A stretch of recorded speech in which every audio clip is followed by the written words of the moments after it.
Hey everybody, and welcome to another episode of Rob's World of Boxing. Let's get it.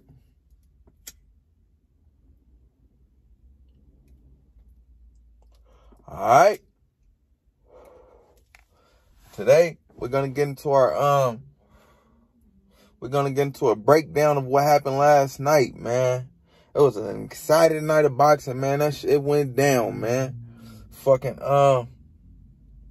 It was a lot of different cards, a lot of different action, man.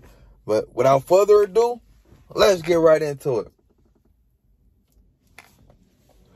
The first card that I'm gonna get into, this card transpired on Discovery Plus. They said I didn't even know fights came on Discovery Plus. This was my first one that I tuned into.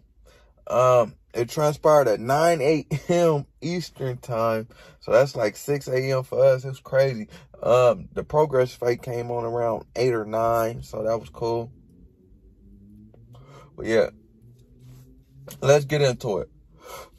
I just did the fight came on so early. I just got to see the main and the co-main. So that's all I'm gonna do. All right.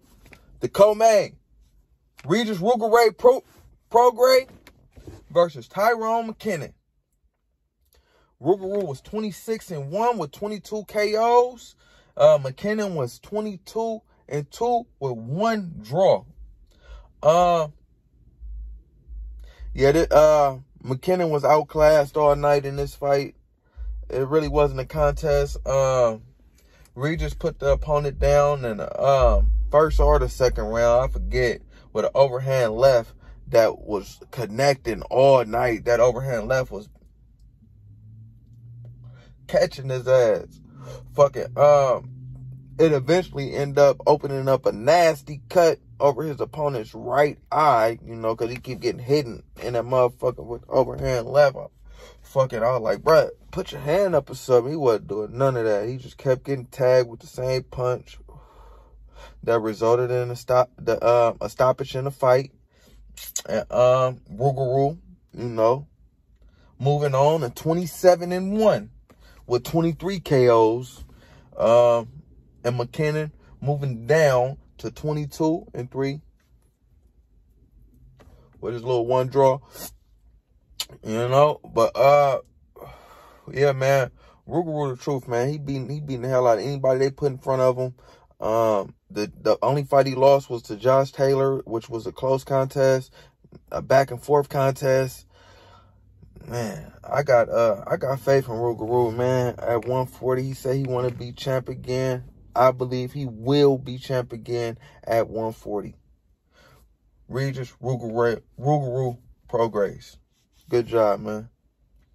And on the main event of that card, because that was the co-main, on the main event, we had Sonny Edwards versus Muhammad Wasim. This was a 12-round contest at 112 pounds. That's flyweight, if you didn't know. And Sonny Edwards, he was 17-0 with 4 KOs. Wasim was 12-1 with 8 KOs. This was as the first fight was on the card, the co-main. This was you know, he outclassed him, man. It was a mismatch, man, from the start. Sonny Edwards, he basically dominated the whole fight. In the second half, it got a little better for Wasim, but nonetheless, Sonny Edwards cruised to a unanimous decision win. One judge had it 116-110, and the other 2 judges had it 115-111. I feel like the fight was further away than they had it, but hey, those are cool, you know, little scorecards for Sonny Edwards too. That's a cool little distance, you know, to be apart from, you know, your opponent. But I feel like he dominated the fight, man. And yeah, unanimous decision will show that. But nonetheless, man, good Good showing from both guys. Good showing from all 4 guys that I mentioned on this card. But great job for Regis Rougarou Prograis throwing his name back in there at the 140 pound division, you know, so he can be champion again. Good job, Sonny Edwards, retaining his IBF belt at 112 pounds. Good job, fellas. All right. Now we gonna get into the action card, man. We gonna get into where all the action was at. We gonna get into where it was popping at. We gonna get into that that ESPN card, man. You understand me? Get into that ESPN, that Bob Arum, man, that top rank, man. Let's get into it. The first fight that was on that card. First off, the card transpired in New York.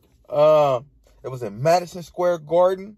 And it was on ESPN, ESPN Plus. The undercard exclusively on ESPN Plus. And that's where I'm going to get into. That's where I was tuning in at 4:15 Pacific time.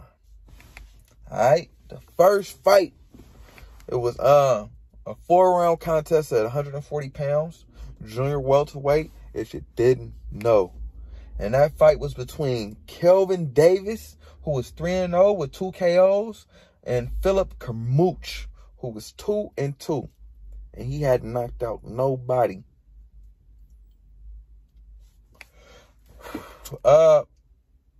Kelvin Davis, he's the brother of Keyshawn Davis, who was supposed to be on this card. He's a blue chip prospect. He's I think he's number 5 on my top 10 blue chip prospects in the world today. If you didn't know, I do a list. You know, I did a list. Top 10 blue chip prospects in boxing today. If you didn't know, go check it out. But yeah, he's the brother of the Keyshawn Davis. I think they have another brother as well, a younger brother who's gonna be an Olympian soon. So yeah, they come from Kelvin comes from a lineage of boxers, man. He has a high boxing pedigree. I'm pretty sure they was fighting each other growing up. But yeah, without further ado, let's get into Kelvin. I don't know if I said he was trained by Bomac. No. But yeah, he trained by Bomac, Terrence Crawford's trainer, the number 2 pound-for-pound fighter in the world. Kelvin, man, he's long in there. He's taller than his brother, Keyshawn. He's very tall, and he's rangy. He's rangy for the he's tall and he's rangy. This really wasn't a fight, man. Kermouche got KO'd in the first round by Davis with a nasty straight left hand. After a slew of other punches. I really like Davis. He's decent. He's really he's okay. Well, he's better than okay. He's good, but he's not Keyshawn, man. He's not Keyshawn. I'm not gonna lie. He needs some work. I've seen a lot of mistakes. I've seen a lot of openings for his opponent. If his opponent was more skilled, he needs to tighten up certain areas. I feel like he keeps his hands down too much, and he just wasn't tight. But nonetheless, good job, Kelvin Davis. I'm looking forward to seeing more of you, and I'm excited about your future. Good job. All right, the next fight on the card was between Armani Almastica and Louise Valentine. Almastica was 4-0 with 4 KOs, and Valentine was 3-3 with 1 KO. Almastica, when they was introducing him, he was in the I see people come out, they little costume on, but when the ref was introducing Almastica, or not the ref, the announcer, when he was introducing him, that boy still had his sunglasses on in the corner. Stunning, man. Joel Judah is actually Almastica's assistant trainer. Joel Judah is Zab Judah's father, if you didn't know. Almastica let's get into the fight now. Almastika was hitting Valentine with everything but the kitchen sink. Early on in the fight, it started off bad for Valentine. By the third round, you could tell Valentine was clearly weakening, which caused the referee to stop the fight in the third round, giving the win to Almastika, you know, advancing his record to 5-0 with 5 KOs. I like Almastika. He has a kind of like a wide stance, and he fights off his back foot. He's a natural counter puncher. So yeah, that's something to know about Almastika. I like him. Yeah, man. I feel like he you know, all these young guys can use more work, but nonetheless, man, I like what I saw. Good job, Armani Almastika. All right. The next fight on the card was a 6-rounder at 130 pounds. That junior lightweight, if you didn't know. It was between Bruce Shushu Carrington and his opponent, Yuri Andujar. Shushu Carrington, he was 2-0 with 1 KO. Andujar was 5-4 with 1 draw and 3 KOs. Bruce Shushu Carrington, he's from Brownsville, New York. He actually came out draped in like a towel with Brownsville on the front, Notorious B.I.G. on the back. Shushu looked amazing in the fight, man. He was showing great body work the whole night. Then he finished his opponent in the 5th round with a oh my God, it was vicious, bro. With a vicious right. His opponent actually threw a jab. Shushu moved out the way, and then he came back with the right hand. With the right hand, left hand hook combo, and it was nasty, man. He floored his opponent, man, putting him to sleep in front of all them people. That guy almost broke his leg, blood. Oh my God, that was some nasty shit, man. Bruce Shushu Carrington, he put his name on the map last night, blood. I'm telling you, you should have seen how he hit that nigga. That nigga, he hit him with something hellacious. Oh my God. Woo. Yeah, man. Bruce is a fucking problem at 130 pounds. Mark my words, man. He's a problem. Be on the lookout for Bruce Shushu Carrington. Yeah, man. But yeah, man. Good job, both fighters, man. I hope Cuz okay, man. I hope he's okay. But shit. Yeah, man. Let's get into the next fight. It was man, that Bruce, that knockout was nasty. Y'all gotta go back and see that shit. Go back and watch it. Please go back and watch it. But yeah, let's get into the next fight. It was at 130 pounds. It was an 8-rounder, junior lightweight. It's 130 pounds, if you didn't know. It was between Henry LeBron and Josek Ruiz. Ruiz was 23-5 with 3 draws, 16 KOs. LeBron was 14-0 with 9 KOs. The fight was underwhelming, to say the least. I feel like LeBron could have got rid of Ruiz whenever he felt like it, if he just turned it up and turned it on, but he never did. He just continued to fight off his back foot, man, and like run all night. Josek was pushing forward the whole night, but he was losing. He was getting caught with some shit pushing forward. But I feel like if LeBron just would have, pushed back and, start pushing Josek back, because it was clear that he wasn't comfortable fighting backwards, and start doing some, work to the body and, being more aggressive, man. If he was more aggressive, he could have got his opponent out of there, but he was not. And Yeah, it was an underwhelming fight, to say the least. I feel like LeBron, he's solid, but he needs to work on his killer instinct. I just feel like I need to see more of Henry LeBron to really give you guys a clear, you know. I feel like he's not in at 130, but I don't want to, you know, I don't want to throw him under the bus so quickly. I'll see him one more time before I give you guys how I really feel about Henry LeBron. But nonetheless, it was an exciting contest. Good job, both fighters. The next fight on the card was Jai Tucker versus Tracy Magruder. Jai Tucker was 6-0 with 4 KOs. Tracy Magruder was 6-1 with 4 KOs as well. Magruder, he came out, man. He looked fly as fuck. He boy out on like some zebra with some pink fur on it, and you know, he had the coat. He had the zebra coat with the pink fur on that bitch. Then he had the zebra shorts with the pink fur on the motherfucker. He was coming out looking fly. And he was solid. He looked intimidating. He looked, I mean, not intimidating to me. I'd beat the hell. Nah, I'm just, it'd probably be mine. But nah, he looked intimidating. If intimidating is, you know, has a look, he looked pretty intimidating.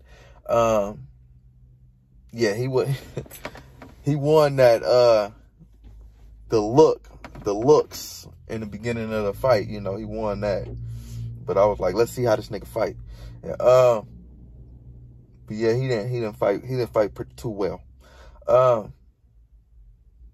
But Tucker ended up, you know, making, it wasn't easy work, but Tucker won the fight. But Tucker, he keep his hands down too much, man. I feel like he was making tons of mistakes in there. A boatload of mistakes, man. He's flat-footed. His defense is holy, to say the least. I feel like he needs a lot of work, man. I don't really, to be honest, I don't really like Tucker. He was doing a lot of showboating in there.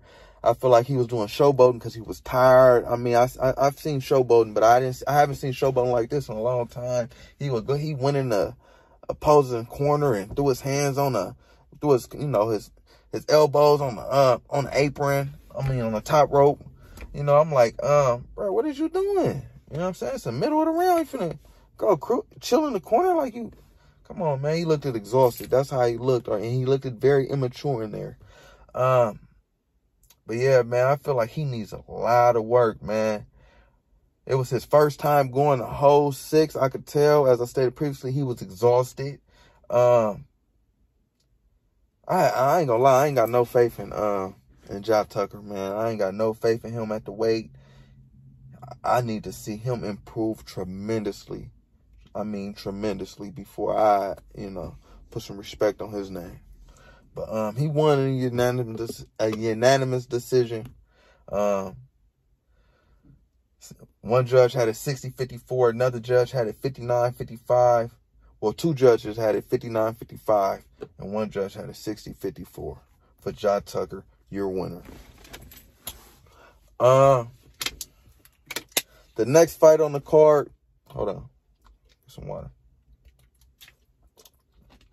The next fight on the card was between John Bowser and Tony Louise. At 140. It was at 140, a junior welterweight, if you didn't know. It was an 8-rounder. Bowser was 16-0 with 7 KOs. Louise was 29-4 with 10 KOs. Bowser came out pretty enthusiastic because he knew he was in in front of a majority Puerto Rican crowd. And yeah, he was Puerto Rican, so he came out pretty juiced. But near the middle of the fight, he kind of tailed off, his energy being, and kind of let Louise, you know, walk him down and win some exchanges. I feel like Bowser got the win, by the way. He got a unanimous decision win, One judge had it 72-80. Another judge had it 73-79. Another judge having it 74-78. Yeah, but I feel Bowser needs work, man. He needs to work on his inside fighting. Because, like I said, every time Louise would bring the fight inside, and you know, Bowser couldn't get, you know, where he liked it to fight, he would lose. He would lose that those exchanges. And I feel like he needs to work on his defense as well, because he was getting hit a lot. And at 140 pounds, there's some dogs there, man. So yeah, you need to work on your defense, man. But nonetheless, Bowser, he's solid. But yeah, I need to see more from him as well, man. But yeah, let's get into the reason why we was all there last night. Well, while they was all there last night, I was at home watching that shit. But while I was at home watching it, he was the reason, man. The future at 154, 160, wherever the fuck he go, in my opinion. Xander Zayas. It was an 8-round contest at 154 pounds. Let's get into it. Xander Zayas, he was 12-0 with 9 KOs. His opponent was Quincy Lavalis, who was 12-2 with 1 draw and 7 KOs. Lavalis had never been knocked down, let alone knocked out in his amateur or pro career. I didn't know that. I did not know that. That was great matchmaking by ESPN. To throw Xander in there with a guy of that caliber who hadn't been down. Because it brought the best out of Xander, man. Xander, he's used to knocking guys out in there. And he really had to use his boxing skills. And he showed me he has it all, man. What can't he do? He was working behind his jab in there. He was patient.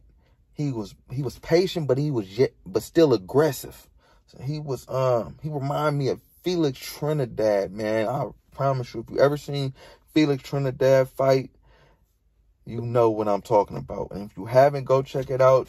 You will see the resemblance, man. Xander Zayas, man, he's the truth. He's gonna get better from this fight, man. I feel like his opponent was a tough motherfucker, man. He was getting hit with some hellacious shit. Xander was using great punch selection. He was going to the body when he needed to go to the body. He was going to the head when he needed to go to the body. His body shots was he was going to the head when he needed to go to the head. His body shots was placed amazingly. Any other man would have went down. I promise you. Any other person would have went down. This man was a hell of a fighter. I'm not a hell of a fighter. Was a hell of a survivor.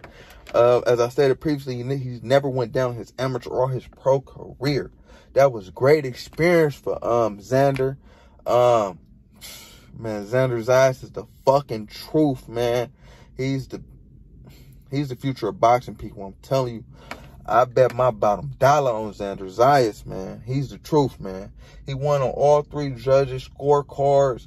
One judge had it 80-71, and the other two judges had it 80-72. All for Xander Zayas. He won in a unanimous decision. As I stated, man, the sky's the limit for Xander Zayas, man. I am excited about this young man. Yeah. Pause. But yeah, I'm excited. Good job, Xander Zayas, man. Good job, his opponent, too. Lavalis, man. Good job. He got a hell of a chin. And he has heart, too. Good job, both fighters, man. Sky's the limit, Xander. But yeah, let's get into our main event. On that card, it was a New York fight. He's from New York. It was a hometown fight for him. At 160 pounds, super middleweight, Edgar Balanga against Steve Rose. Edgar Balanga was 18-0 with 16 KOs. Steve Rose was 21-1 with 12 KOs. I wasn't impressed. I wasn't impressed by Balanga at all. I'm not gonna lie, man. before the fight, he had a, Big Baby Anderson in the back helping him, prepare. And I feel like he should have helped him a little more. Because, yeah, man, Balanga was not using his jab at all. I feel like, Balanga, he made a coaching change before this fight. He added a couple new trainers. Damn,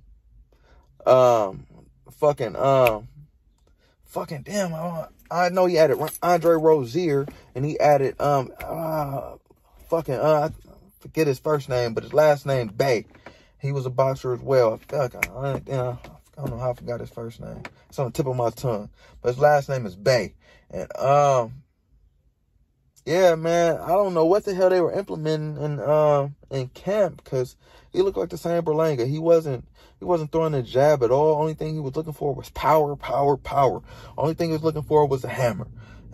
His opponent seen that. Steve Rose seen that all night. All he kept doing was, Steve Rose was scared in there. He was intimidated by Edgar. All Edgar needed to do was put a little pressure on him, hit him with some solid shit, and get him out of there. But he didn't have it in him, man. As I stated, Steve was on his back foot all night on the defensive, and he was waiting to get out of there, but Edgar wasn't throwing his jab. He just kept following Steve around the ring. He wasn't even cutting the ring off. He was just following Steve around the ring, and Steve started to see that, man. And Steve just started to use his jab since Edgar wasn't going to use his. He like, I'll use my jab, and he started scoring with that jab, man, in my opinion. And after the jab, he started coming with the right, coming with the hammer, Steve Rose being. And yeah, man, he was doing a good job, in my opinion, of keeping Edgar off of him and scoring. But I feel like Edgar Balanga, he's a one-trick pony, man. He ended up getting to Steve Rose and hitting him with some solid shit, throughout the fight. But I feel like the fight was closer than it needed to be. Steve Rose won the 6th and 7th round convincingly, hitting Edgar with some solid shit. But other than that, man, Edgar Balanga, man, he won the other rounds. He probably, you can make an argument Steve won them, but I feel like Edgar won the other rounds probably, and he was hitting Steve, as I stated, with some solid shit, because he was looking for it all night. You would want to, but he needs work, man. He's flat-footed in there. He's fucking heavy-footed. I don't know if it's the same thing. He's like, he needs a lot of work, man. I have no faith in Edgar Balanga. It was a hometown fight. He let his home crowd down. Yeah, I don't have a lot of faith in Edgar Balanga. He's been pro for 6 years now, and I want to see more out of him. And I'm just not seeing it, man. It was a unanimous decision win for Edgar Balanga, though. One judge had it 96-94, and the other two judges had it 97-93 for Edgar Balanga. Who, in my opinion, put out a disappointing performance. But nonetheless, man, it was a great card ESPN putting on, man. I fuck with ESPN and Bob Arum, man. They got some great fighters over there, man. They got some great prospects over there. Yeah, man, great card ESPN. All right, let's get into the DAZN card. It transpired in LA. Let's get into that card, the undercard. The first fight on the undercard was between John Ramirez and Roberto Petruda. Well, it wasn't the first fight because they had hella fights, a slew of fights. I wasn't finna tune in all those fights. I tuned into the last 3 fights. So let's get into those. Yeah. John Ramirez, he was 8-0 with 7 KOs. Roberto Petruda was 10-20 with 3 draws, 6 KOs. Ramirez won this fight. He won in a unanimous decision, Ramirez being. He looked good. He dominated the whole fight. But honestly, I need to see more from Ramirez. I want to see him with, I feel like he could have got his opponent out of there. His opponent was brought there to be getting out of there. Any guy with 20 losses, he was brought there to lose. So, he had him on the ropes all night, but he never got him out of there. And I feel like he needs to work on his killer instinct. I know that's funny with him having 7 KOs, but yeah, man, I don't feel like they should have went to you know, the whole 6, which they did. But nonetheless, good job, John Ramirez. This was my first time seeing him. I need to see more of him, and I'm looking forward to seeing more of him. All right. The next undercard fight we had on the on this DAZN card was Michael Mckenzie versus Alex Martin. Mckenzie was 21-0 with 2 KOs. Alex Martin was 17-3 with 6 KOs. Yeah, I hadn't seen either of these guys throw a punch. And honestly, I didn't see nothing special from either one of these dudes. At the end of the fight, the crowd was booing. This fight at 147 pounds. Some dogs at 147 pounds. So, yeah. I ain't seen nothing special from neither one of these dudes that give me any indication that they'll be ready for anybody at the top at 147 pounds. So, yeah, I'm just going to move on. But Michael Mckenzie won this fight in the unanimous decision. One judge having it 99, 91, another one having it 98, 92, and the third judge having it 97 and 93. A unanimous decision win for Michael Mckenzie.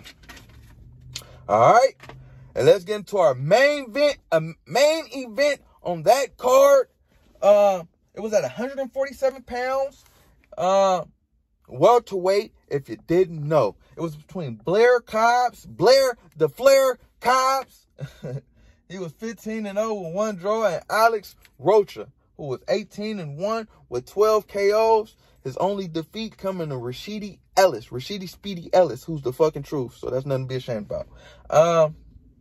Alex Rocha, well, Blair Cobbs, he came out initially looking great. He was looking amazing. He looking good on his feet, showing great movement. He's a hell of an athlete. Yeah, he was looking good. But by the 5th round, Rocha started connecting more regularly with the left hand. Really, he was really connecting with that left, man. It was doing damage. Blair hit Rocha with a nasty left hand at the end of the 7th round that almost put Rocha down, but it didn't. It probably just made him a little madder. Because Blair got dropped in the 8th round from a right hand uppercut after Rocha put him in a corner with a left hand, and then Blair tried to like duck. He came up with an uppercut, dropped him. And in the 9th round, Blair got stopped after he a flurry of punches from Rocha, and the ref came in and stopped the fight, which was a warranted stoppage in my opinion, because when he stopped the fight, Blair was still like throwing body punches at the ref, little body punches. I'm like, oh, he for the KO the ref.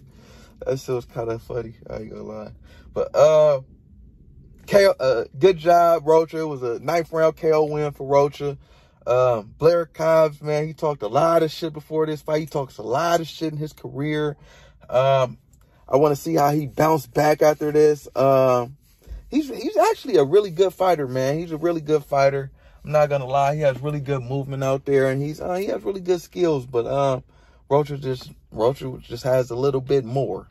And yeah, man, he showed it, man. Good job, Alex Rocha. He advances to 19-1. Blair drops to 15-1. Good job, both fighters. Good job, all the fighters on the card. It was a lackluster card, I'm not gonna lie. Virgil Ortiz Jr. was supposed to be the main event, and he had to drop out, you know, last minute, so they had to bump up Blair Cobbs and Rocha. So it was an underwhelming card, but good job in the main event. I liked the main event, nonetheless. All right. Let's get into the fight that happened in Japan. It was a rematch at 108 pounds, a 12-rounder in Japan between Masamichi Yabuki and Kenshiro Taraji. Yabuki was 13-3 with 12 KOs. Taraji was 18-1 with 11 KOs. Taraji was dominating the fight. Hold on, it's kind of hot in here.